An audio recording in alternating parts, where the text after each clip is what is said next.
There were some people who were traveling together. Hmm. I thought that that would hinder me growing. Part of the reason that I needed to do it was everything about this was literally my biggest fear in life. Like I can't stand needles, like getting shots and blood work and all that kind of stuff at like the doctors. It makes me horribly scared and cry, and it's just awful. And the only remedy for blisters is popping them with a needle. Hmm. And you know, you Face your and fears, right? yeah, and I was afraid of bugs and I had to deal with them. And you know, I was afraid of being alone and not knowing the language, and I had to deal with it. So it was like everything about it was just my biggest fears in life. And so I said the only way that I'm ever going to get past these fears and not let them control me is to just push through and do it, and then I'll have the confidence that I did it. And I the person who I was, like when I was in college and everything, like that person's gone forever. It's crazy to see how more confident just in everyday life decisions that I am now. Then I was so nervous all the time, and I had such bad social anxiety, and I didn't want to hang out with people, and I didn't want to go anywhere. And it's just like that person is just gone forever. Like the other day I did something and my sister looked at me. She was like, "Wow, that was a very extroverted thing for you to do." And I said, "I know, I'm so proud."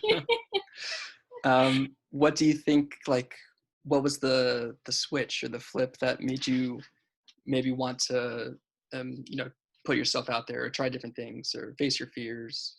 Was there like a moment or did something happen? It was just kind of like a bunch of them up, like that kind of just like built into a mountain.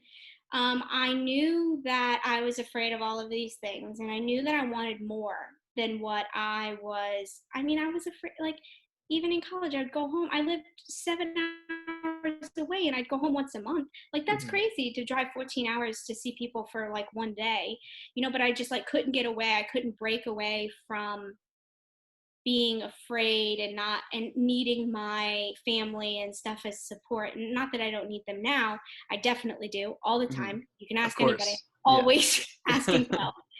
And but it just seems like now I have the confidence that I'm like, oh, if they can't, like, I can do it by myself. Hmm. And I didn't have that. And so when I was deciding about my job, I was considering moving to Seattle.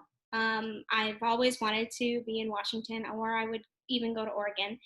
But I was considering moving there, and I was like, that's too far away. I can't do it, and all this stuff. And I was like, you know what? Like, yes, I can. I can do it. You know, like I will survive it. And if I hate it, I can move and do it again. Exactly. Yeah.